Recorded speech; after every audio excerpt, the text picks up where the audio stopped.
And Homeless Coalition. For those of you who don't know me, my name is Robert Levin. I work at Providence Community Clinic over in the hot neighborhood of 2nd Division, 2nd and Brown. Robert! Getting a lot of attention lately, but we're on the corner there of that corridor. And if this is your first time to the Spokane Homeless Coalition, welcome. I encourage you to come back if you're new and never been here. I'm one of the leadership members with Barry, with Rob, Julie. Is Christy here? Christy's not here, and potentially someone new, and we'll keep that a surprise until it's Dr. Les. He may or may not join us, but let's encourage us to say yes. No, okay. So.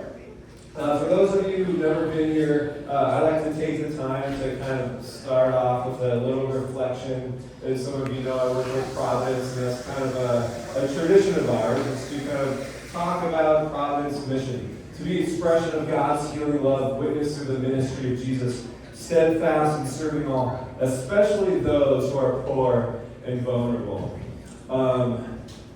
Before I forget to, just real quick, next month we will not be meeting.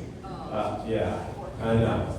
But it falls on 4th of July-ish time frame, and we know that we probably won't be here. At least I won't. So, part of my reflection too goes in with after that, going into August. So I may or may not see you guys again until October for going on paternity leave. First time, first time parent, so there's a lot of anxiety built up with that. I got kind of fatherhood and Father's Day is coming up, book, a how-to guide on things, and I'm learning all sorts of stuff.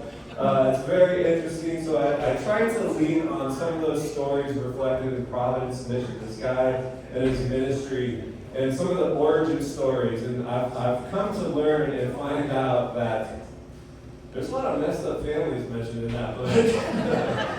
There's not a lot of encouraging outcomes at the beginning. It usually comes through the end of the story where things get turned around. But one story in particular I'm reminded of is this moment in the origin story. His name is Jacob.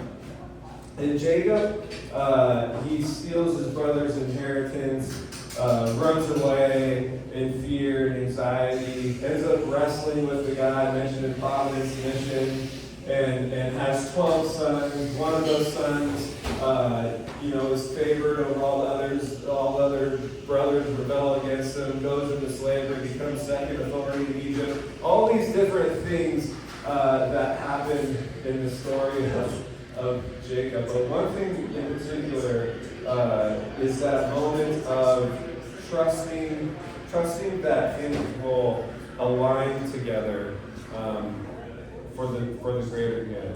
And I truly believe that in this moment of crisis that's been declared, things will turn around. I have faith in you. That's why all of you are here today, is that you believe in something greater. Our objective is to work ourselves out of a position so we won't be here one day. And I want to say thank you to all of you who joined in the efforts, working frontline service members. You guys are doing incredible work. And each month, I love to take time to just encourage you as you go into the following month, and the following month, and the following month, in addressing something that seems endless. So if I don't see you until October, if you see me in August, please pray for my wife. But if I don't see you for a while, thank you again for taking time to listen to my reflections. Okay, so we have an awesome lineup in store for today. We are going to get some great updates. So our first one is with the Housing Authority. Michelle, will you come on up and we're gonna chat about the Housing Authority. But first, if you could just take this mic, have a seat. Let me guide you with the mic. And just introduce yourself, your role, and how long you've been working at the Homeless Authority, and yeah, just tell us a little bit about yourself. Okay. Hi, my name's Michelle Gallegos. I've been with Spokane Housing Authority for 8 years almost. Currently, I am one of the managers for the Housing Assistance Programs Hold the Department. mic a little closer there. That better? A little closer, just, yeah. So I've been manager with the HAP department for a few years. So, yeah. Nice. And tell us a little bit about that department. What's kind of what are you doing? What are you working So with? the Housing Assistance Program Department is responsible for administering all of our Section 8 vouchers in the community, and a lot of the project-based vouchers in the community. So we make sure that we are keeping our clients housed and assisting with a portion of their rent. And for those of us who don't know, what are project-based vouchers? So the project-based vouchers are vouchers that are actually attached to specific units throughout the community in various buildings. And those vouchers stay with that unit. Many of the properties come with supportive services available to our high acuity clients that need those services to be successful. And the really nice thing about the project-based vouchers is that their portion of rent is always locked in at 30% of their monthly adjusted income. So it creates that stability in their rental payments. Do you know how someone becomes eligible for project-based vouchers? So each building has its own requirements. Some of the buildings require them to be chronically homeless.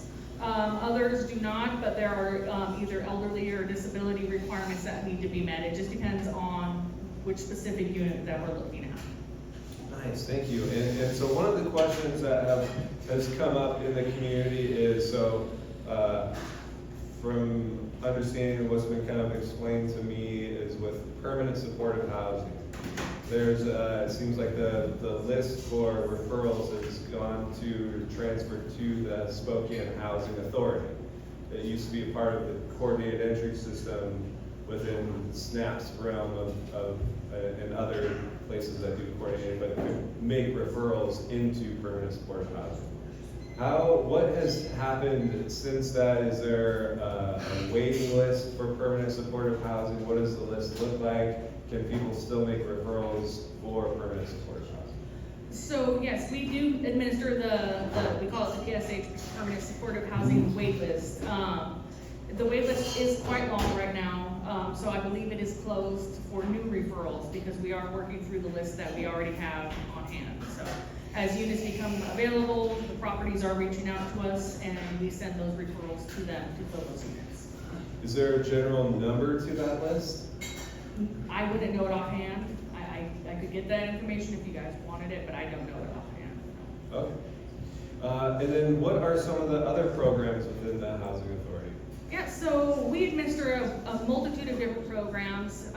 Most of them fall under a tenant-based voucher where a household can actually go out into the community and locate a unit of their choice to rent. Some of those programs include we call our FUP. It's a family unification program, so households that are engaged with DCYFS, and there's an open CPS case that they need stable housing in order to reunite the family. We also administer our BASH program, so it's a voucher program for veterans, homeless veterans.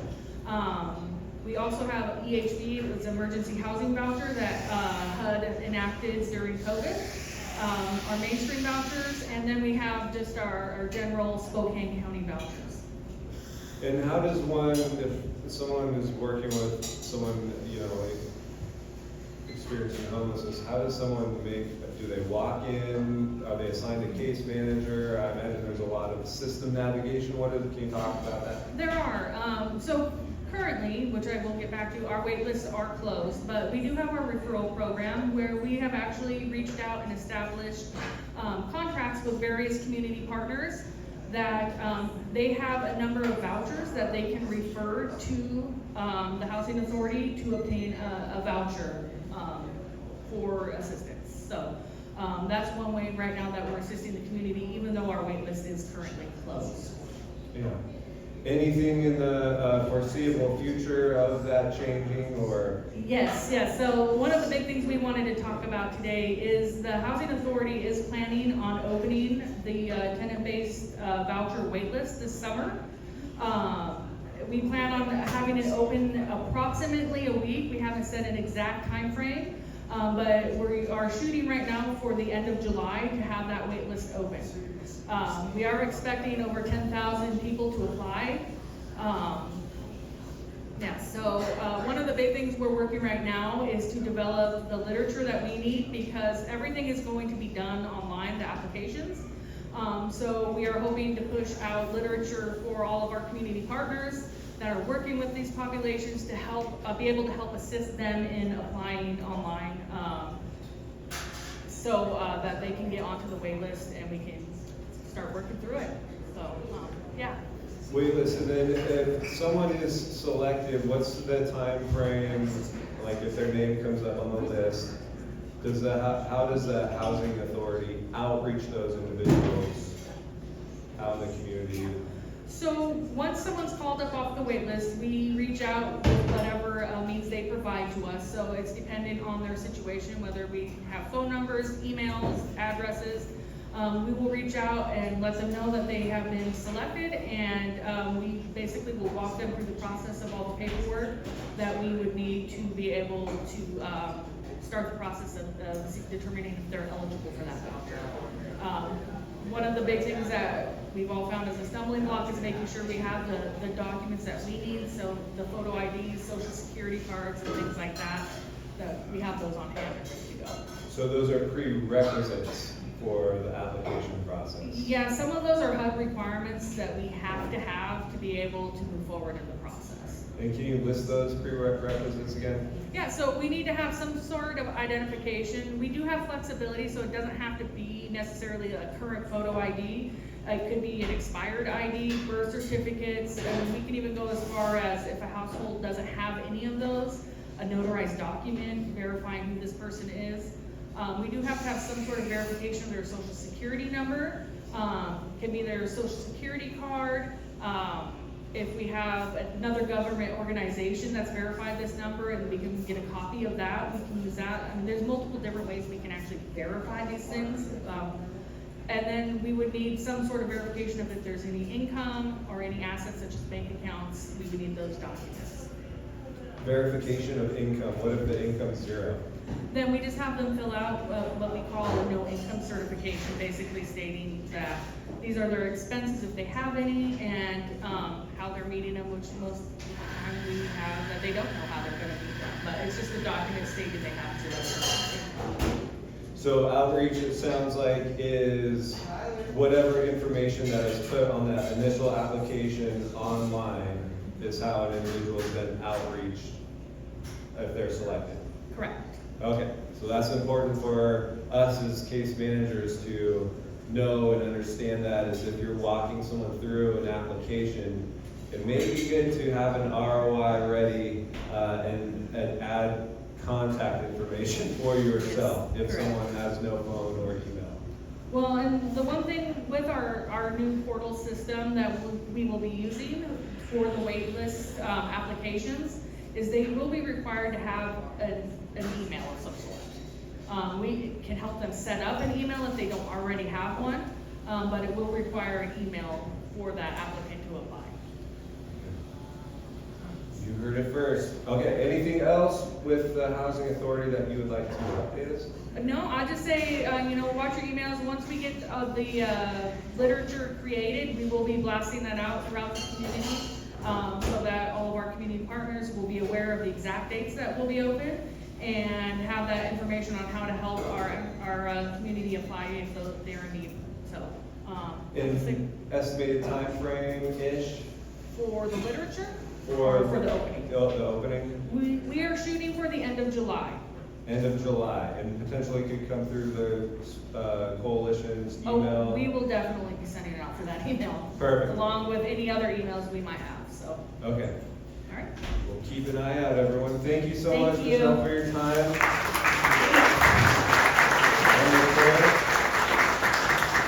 Good stuff. Okay, so now we have continuing stakeholder report out. Shannon Bunnis want to join us up here on stage for, so if those of you who don't know too much about the continuum of care, it is our region's initiative to have this eclectic board, and part of the board's charter is to have a biannual stakeholder report out.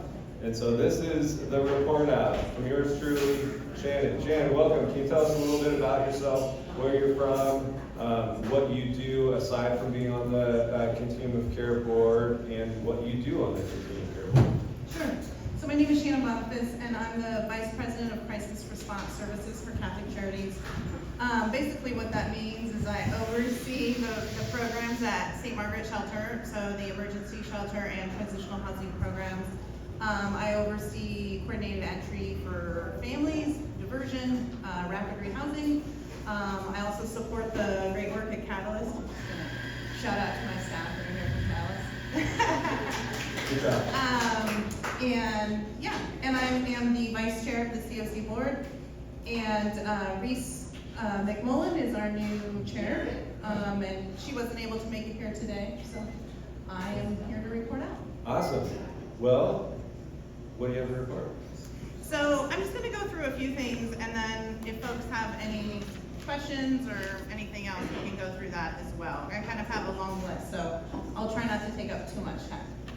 So right now what the COC is working on is we have a 5-year plan to end homelessness. This is a requirement of HUD.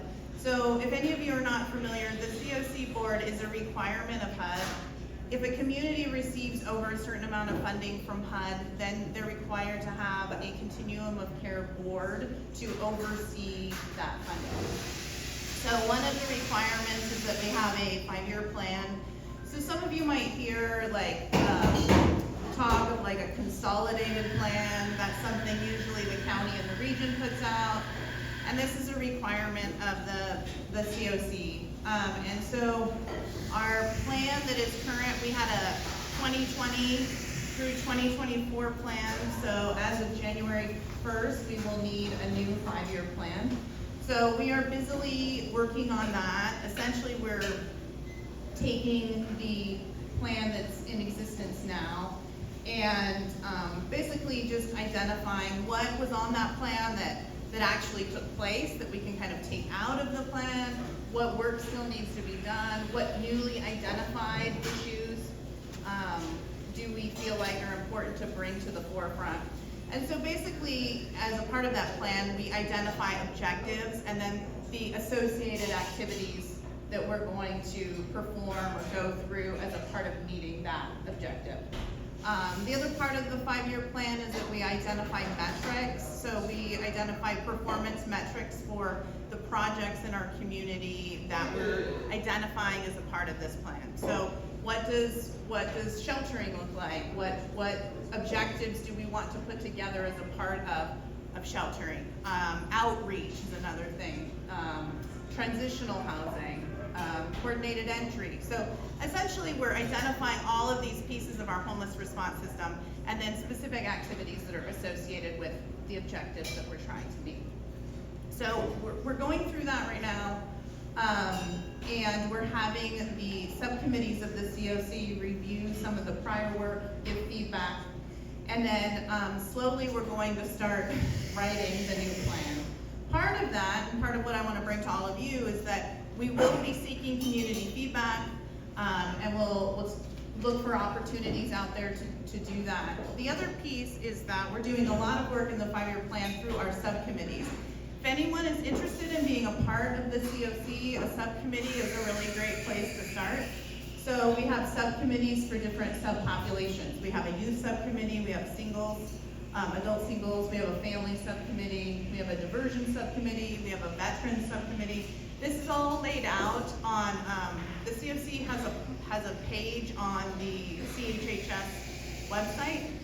So if you have any interest in that, it lists the different subcommittees. It also lists the chairs of the subcommittees and their contact information.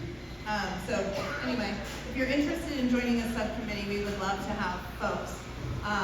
Particularly folks that feel like they have a lot to share and give feedback on, because that's really what we need right now. We will be going through our renewal process soon, so part of what the COC does is manages the approximately $4.4 million of HUD COC funding that comes into our community.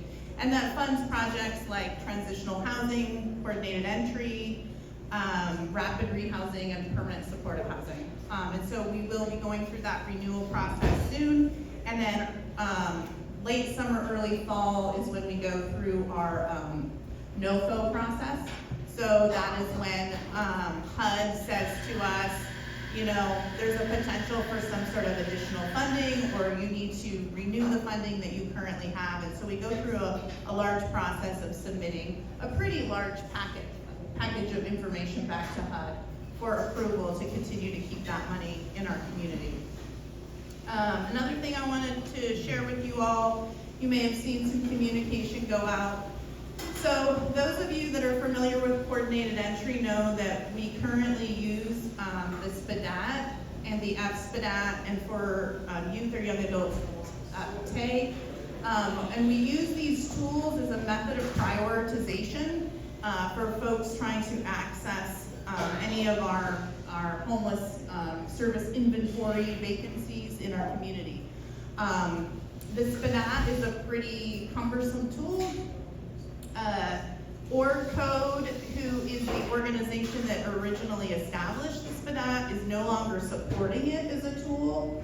And there's been some research to suggest that there's some biases associated with how the questions are asked, what the questions are, those sorts of things. So we've done some work in our community over the last several years to try to identify some sort of better methodology in terms of prioritizing folks through coordinated entry.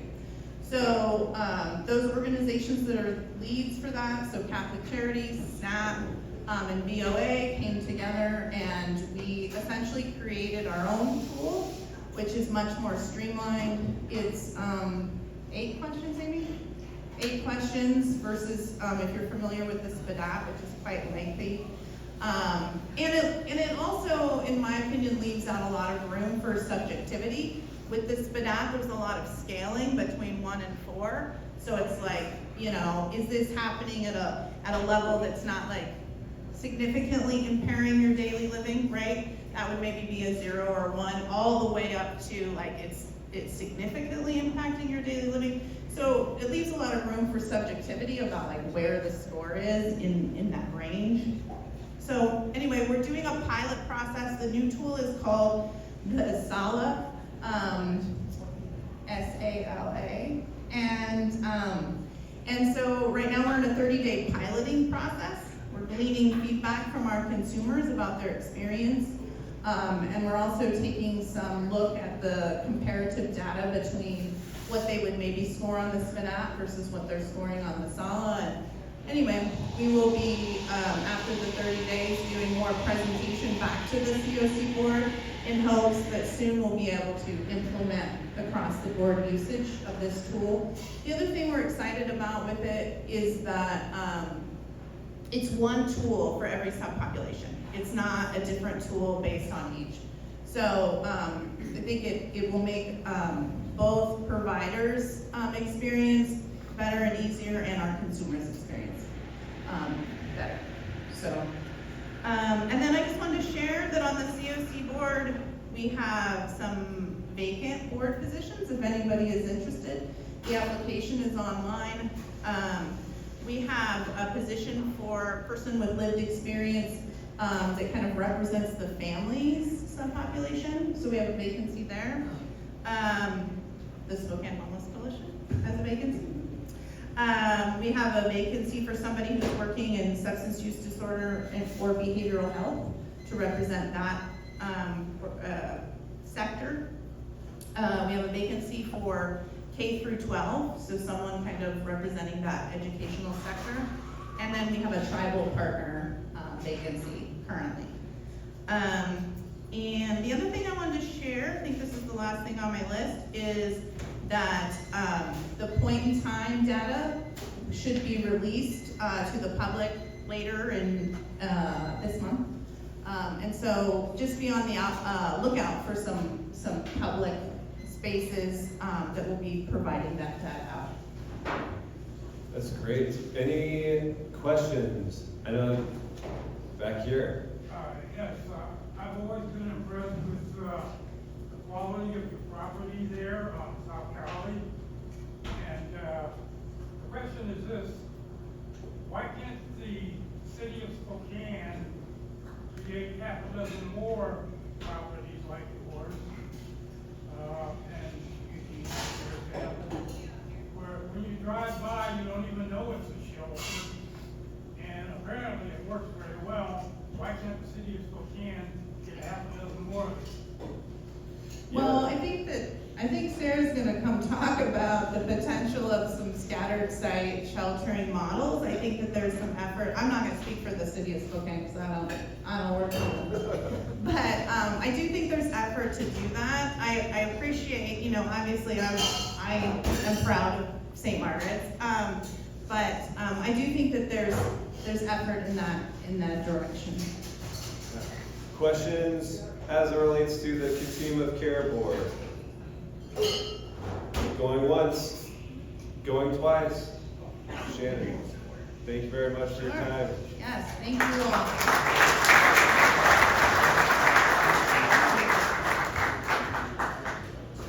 all. Okay. So up next we have Julie Garcia. Come on up.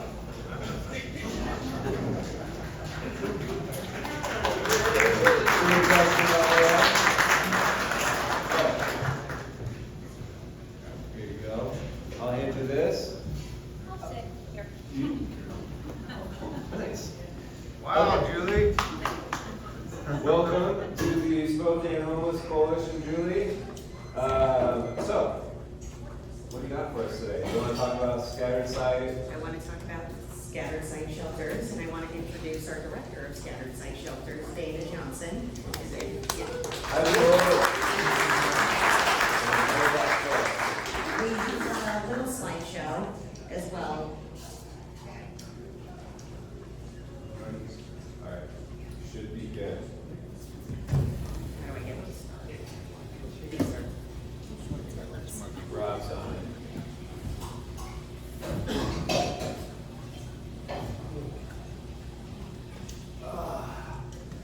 So, any advice for fatherhood? There really is no book, no manual. It's really kind of rough, actually, but we'll get through it. Yeah, I have okay. confidence in you. Okay, good. And when you mess up, it's not gigantic. It's not You that will. big. Am I going to catastrophize it and just? Well, let's hope not. You got a good support system. Yes. Awesome. All right. Sorry for that little segue. Scattered site shelters. So scattered site shelters are not a new model to homeless services, but they're a newer model in our community. This is a picture of the front of our scattered site shelter that's on Cedar. And that shelter prioritizes elderly, disabled, and medically fragile individuals. That does not mean that is the only population that stays there, but that's our prioritization. We have a second scattered site shelter at the Morning Star Baptist Church on Rowan, and both of those shelters hold 30 people every night. This is just the definition of what a scattered site shelter model is. It's not a traditional congregate shelter, it's not in a traditional congregate space, and it's designed to be smaller. From Camp Hope and running and closing of Camp Hope, we learned a lot of things about the impact that these kind of shelters have on the neighborhoods in which they exist in. And we've also learned what has less impact. And we've seen a lot less impact on the two neighborhoods that we exist in because our process is a little bit different than the traditional warming center. This is a referral-only program, which means that you have to call in to a referral line, and the person answering that referral line, Dana, will direct you to which center best serves your need. There are some pros and cons with scattered site shelters. So it is able to provide individual care because there's 30 guests. So peer support and case management can be done on an individual basis, and it leads to appropriate outcomes and appropriate interventions instead of trying to manage an entirely huge shelter full of people with all different issues. One of the main things that Jules Helping Hands believes is how we begin to move the needle in homeless services is to separate some of the populations and get them appropriate care for what is their ailment or issue or barrier at that time. This is just one model. There needs to be more of these everywhere, but our model deals with medically fragile folks. It's a lower staff to guest ratio. It has a little bit more privacy and autonomy, and the one thing that it does is promote community engagement. The community in which we're existing in is participating in the care of these folks. And that's something we haven't seen in a very long time in our community, is the community engagement. And absolutely 100% of building scattered site shelters depends upon community engagement. And that gets us to the cons. The cost effectiveness. If there isn't community engagement and community participation, this model is not effective. It does not lower the cost of sheltering folks. And that's where we need to, as a community, look to what parts can we participate in and what we're really good at, and narrowing down our scope of service to this specific population, whether that is elderly and disabled, or people in recovery, or mental health. There's so many providers that provide this scope of work, and this is just our scope of work. The coordination of service is one of the cons, because service providers are now providing care at individual facilities instead of going to one, serving everybody at the time that they see them. It is a little bit harder to coordinate the services, and the number one is always community resistance. Nobody wants to hear that they're getting a shelter in their neighborhood, that it's scary for everybody. We've seen big congregate shelters, we've seen Camp Hope and what that looks like, and people in our community may not be educated on what homelessness actually looks like. It's disabled folks who die on our streets every single day because they don't have access to shelters. The folks that stay at our shelter have nowhere else to go because they don't fit into our current shelter system. If you cannot perform your own ADLs, you aren't eligible for any shelter in our system. And that means the highest population of growing in homelessness is elderly. Where do these folks go? And how do we provide a continuum of care that is rare and brief? One of the things that really benefits scattered site shelters is the community engagement. At our two shelters, our guests participate twice weekly in a community cleanup, which means you will see them out in their Kubota, and they're cleaning up the neighborhood in which we exist in. They're helping neighbors mow their lawns. They're participating as community members, not those people experiencing homelessness, Tom and John that live down the road at this specific location. It brings the human aspect of people experiencing homelessness to the community that they're engaged in. And it's also absolutely 100% necessary in providing the care at a cost-effective price to our taxpayers, is using and utilizing those services that already exist in our community. So in these pictures here, you'll see we've done some upgrades in the buildings in which we're in. We've taken out the carpet and put in linoleum floors, makes it more sanitary. And all of these things have been donated and provided by the community. Those are volunteers who came out and installed that floor, and volunteers that paid for. It doesn't always have to come from the city of Spokane. It needs to come from the community of Spokane. Our guests have created this garden for their community. We can't cook at our centers. So they've created a community garden to give back to the community members that live in our neighborhood. These are just some pictures of our shelters. It's not necessarily what every scattered site shelter should look like, but you can see it's a more family-driven, community-driven organization in these spaces. The mill trains for our food cost is gigantic. Any one of you who runs a shelter understands that food costs are absolutely enormous and a big part of budgets. When you're able to utilize volunteers like we have in the community, we start to see the community members stepping up and participating.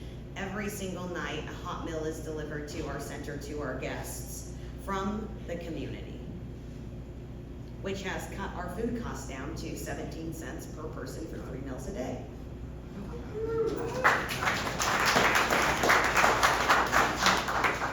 This is a space that just recently got created, and this is a medical room.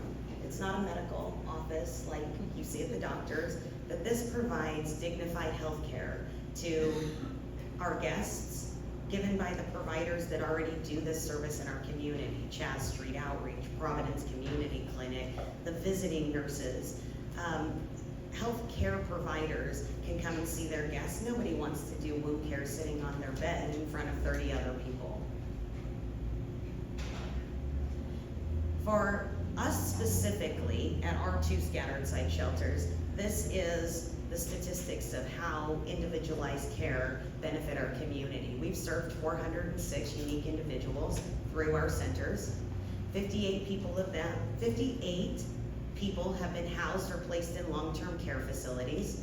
16 people are currently receiving recovery-based services, and 31 individuals have been returned and reunited with their family members or support system to care for them, whether that's end-of-life care or that is to provide a space for them to exist that's not on the streets of Spokane. And for us, this is just how you get involved with what we're doing. Or if you are interested in becoming a scattered site model, which Sarah's gonna talk about, the RFPs that come out, we as a community have got to step up and participate. We all do a lot of complaining about which service does this and which service does that and where we want them and how we want them. This is an opportunity for our community to step up and say, okay, we can help 30 people in our community. Our services, at least in our shelters, I can't speak for all scattered site shelters, are referral based. So we do not, most people don't know where we are or that we exist in the buildings that we exist in. Through the duration since January, we've had 2 police calls to our locations. We've had 0 overdoses, and we are able to manage our overutilization of the emergency system because we have peers and staff on site to transport these folks to the appointments necessary, which then helps guide folks into the services. We can ensure that they're actually going and participating, and when they're able to have access to these things, you see this new spark of hope come into their eyes. Hey, maybe I am worthy of housing. Maybe I can have this space. Maybe I can get a job. All of the things that were hopeless before then become some kind of a reality to people experiencing homelessness. And someone once told me, my friend Alfredo, once told me the one thing that you cannot live without if you're living on the streets of Spokane is hope. Hope that someday, maybe not today, but someday things can be better.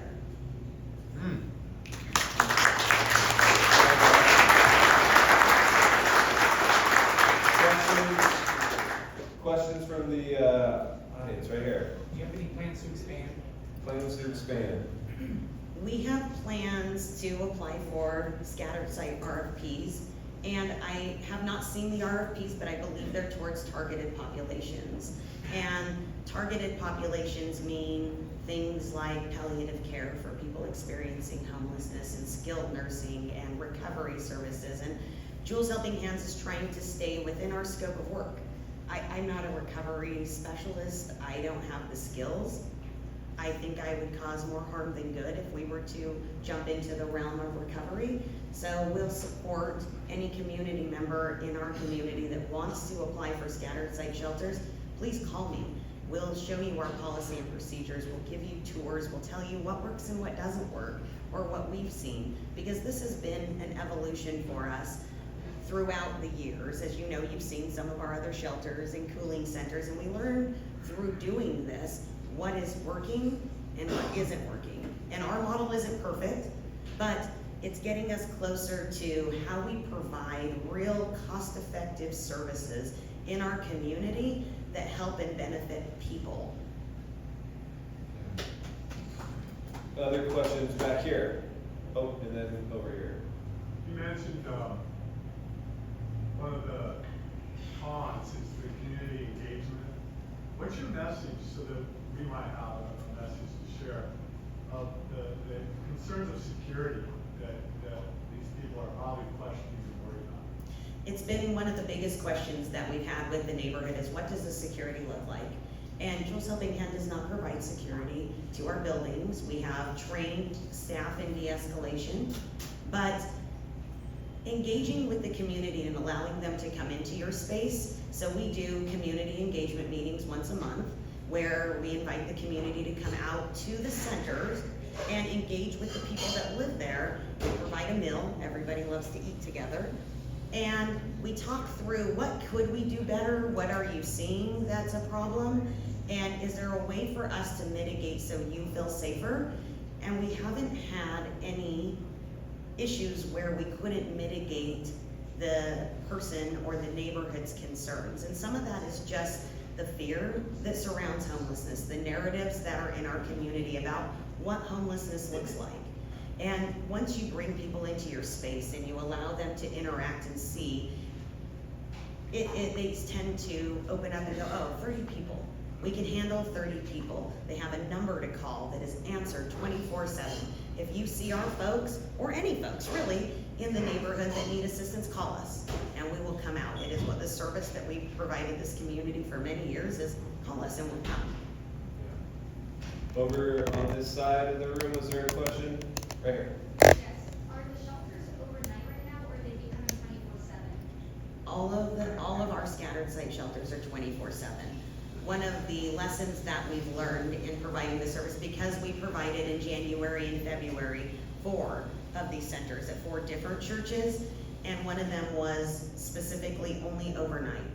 We've learned that where do people go during the day, and that alone has the most gigantic impact on the neighborhood in which you exist in, is to ask people to line up and wait for their services. Because with only 30 beds or 20 beds or whatever your scattered site shelter model is that's a limited number of beds. And as we look into our community at the available beds that are needed, we know that there is not enough available beds for people experiencing homelessness nowhere in our community. So those are sought after beds, and you have people will line up for hours just to get inside for 12 hours. So we transitioned all of our shelters over to this 24/7 model where people get help and care during the day and during the night. One more question over here, Amy. What is the best way to contact you guys for further questions? I can't really read the email. If you want, I'll give you my phone number, but I'll also give it to you now. It's area code 509-263-5502. And our referral line number is 509-723-6201. And both of those phone numbers are answered 24 hours a day, and we'll put them out on the coalition listserv. That PowerPoint will go out later today or early tomorrow morning on the coalition listserv. And please, I encourage everyone, we need gigantic participation to help make the scattered site shelter model work in our community. And if you're interested in any way in providing that service to the city of Spokane and to the community, please reach out to me. Come out for a tour. I'm happy to walk you through how this works. Awesome. Thank you so much.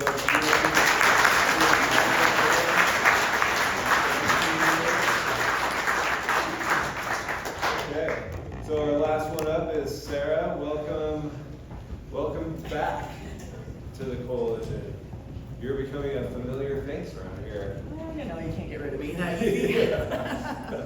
Well, awesome. Well, so updates related to kind of what Julie was talking about and the funding options available from the city, any other updates from the city. I know Ariel with the CHHS wanted to keep an open time slot for the city updates, and then we have someone from the county here as well today to introduce himself for ongoing updates. But go ahead, Sarah. So the RFP is live for the navigation center and the scattered site models to find a housing, actually for the housing provider, the provider for the navigation center, and the navigation center will then work with these scattered site models. But that is the idea, is to slowly close down track and transition into these other models. And that what we really want is for the agencies and all of you to tell us what you need, what you're seeing for your population. So that's why it's very broad and very open-ended. As Julie was mentioning, it can be roughly out of her model, or it can be something else that you see that you need, but we want it to be small, because what we heard across the board for the emergency shelter audit is that the thing that helps in homelessness is relationships, and you can't really build relationships in a 500-person warehouse, but you can build relationships through 30 people at a time, 20 people at a time. And then to get to the gentleman in the back's comment also, it's people, as Julie said too, people want hope, and they want to see themselves in these neighborhoods. They want to see themselves have a good life, and in these scattered site models, you won't necessarily know that they're there, because they just want to live like you and I want to live. We want our privacy and to go about our days and to have our meals and and to do our thing in private. And so being able to have kind of more of that relationship building and all that. So the RFP is pretty quick. It's going to close June 16th at 8 p.m. So look for that.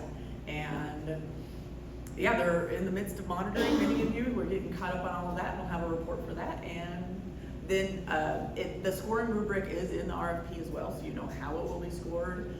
It will be done by the CHHS RFP committee.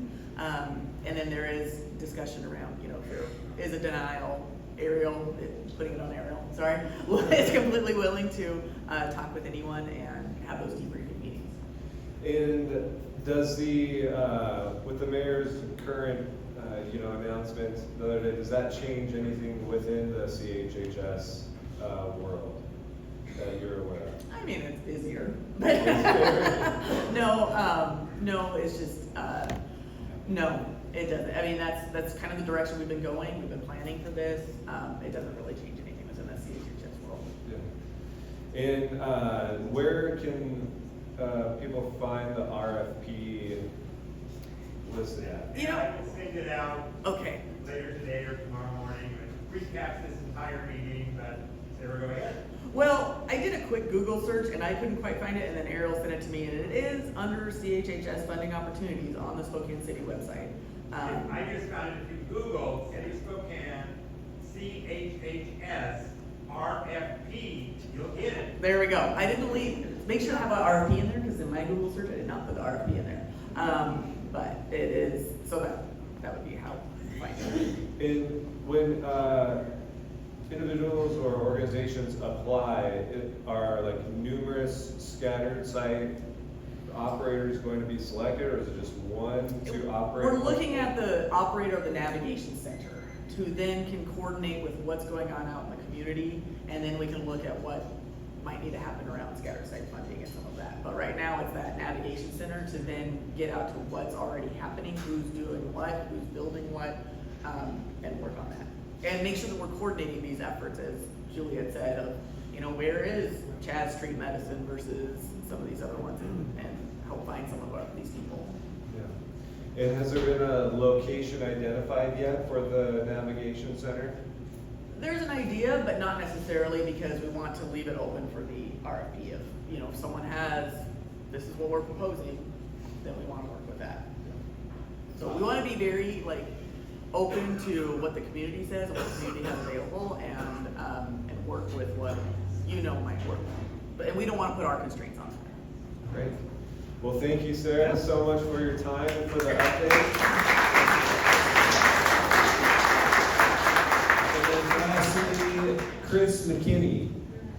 Are you here? Chris? Here. Welcome back. I think you've been here before. You look familiar. Yeah. Yes, okay. Chris, you can take this. And so, thank you for coming back to the coalition. Thank you. You want to introduce yourself, your role, and any updates you have within your role? Absolutely. So I'm Chris McKinney. I'm the Homeless Services Program Manager for Spokane County. Much like the city, Spokane County receives pass-through funds from the federal government, from the state of Washington. We pass those funds out to various service providers at different parts of the year. That's kind of something that I wanted to come here and start navigating and coordinating with y'all on when those RFPs are coming out, leveraging the resources and leveraging the relationships we have in this room to make sure that those funding decisions are being made with tact and being made in kind of strategic ways for the community. And so we're doing a lot of collaboration with the city, collaboration with the city of Spokane Valley as well to make sure that we're not missing any service gaps in the community. Our CHG, or Consolidated Homeless Grant, is a big portion of what the Spokane County Housing Community Development Department does. And those funds for, 19 service providers will be active July 1st. And so we go into that year period, get through those funding, that funding source, and then in November of this year, 2024, we'll be opening another request for proposals for the next biennium of funds. So that's where I'll probably come to this group and say, hey, we'd love some stakeholder engagement. We'd love some idea of where these funds should go in the community, any new and exciting ideas, as well as, hey, these are some foundational concepts or programs that we really need to continue to invest in. That's information that we want to hear. The county also is pursuing a lot of different funding sources. So if you do go to the county's website, please do the same thing. CHHS, just go to Spokane County RFP, and you'll see an open RFP for the HERE program, which is a different program that I can give you some information about after I talk today. And yeah, I think that's about it. And what is the structure set up like within the county? We know we've been educated before with CHHS department. RFP gets posted, it goes through the RFP committee, and then goes to city council. How does it work within the county? Yeah, so very similar. The county will take the funds, we'll kind of build them all up, and we'll put out an RFP. That RFP the applications that come from the request for proposals will go in front of the Housing and Community Development Advisory Committee, which is the same as kind of an RFP committee with the CHHS. They will deliberate about those funding sources, those different intervention types and projects. They will make their recommendations. Those recommendations will be packaged by the department and put in front of the Board of County Commissioners for approval. That usually takes a couple weeks to get done. And once those are approved, we're rocking and rolling and into contracting. Yeah. And does the county have a specific plan that's out there to address homelessness, or are they going off of the continuum of care? Since the continuum of care board is a regional board, what does the county have in place? Yes, the county has a consolidated plan, which is kind of I think that was mentioned earlier, there's the 5-year plan on homelessness, which is coming from the COC, and there's a consolidated plan, which is kind of more of a regional approach plan. That is put together from various different departments in the county: planning, housing, community development. All that information is packaged together to guide that direction of funding for the next 5 years for those types of plans. And how long is the plan as far as, Yeah, 5 years. As far as I am aware, it's 5 years. Someone could probably correct me on that if that's wrong, but I believe that consolidated plan will be from 2026 for Spokane County to 2031. And you mentioned working with the city. Is there any discussion related to, so there's the consolidated plan, the COC plan, and the city's housing action plan. Is there any discussion on, I mean, that's 15 years, or 15 years right there, of consolidating those? Absolutely. So there's probably a lot of you folks are aware of kind of the regional collaboration talks that are happening in the community. That's something that the city of Spokane, county, and Valley are kind of taking the front foot on, not necessarily engaging in they're pretty much getting these regional talks together now as opposed to waiting for an entity, right?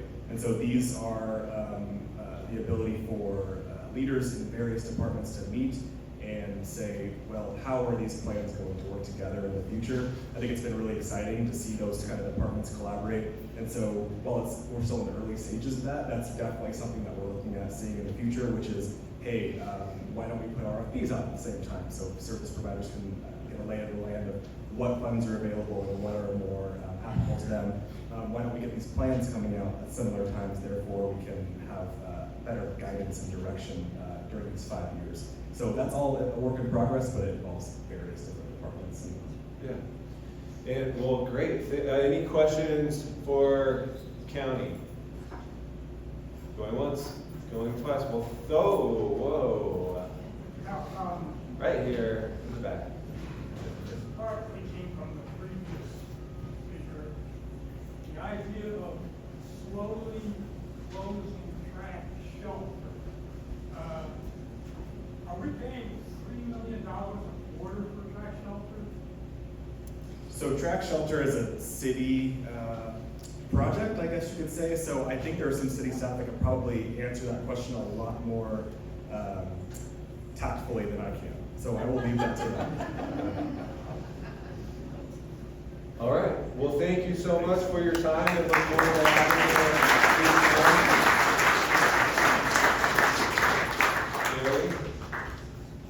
I'm going to ask your help, if you were to give it, to help get this room back in place. It's set up a little differently today. So I'm just going to tell you that what we do is those wooden tables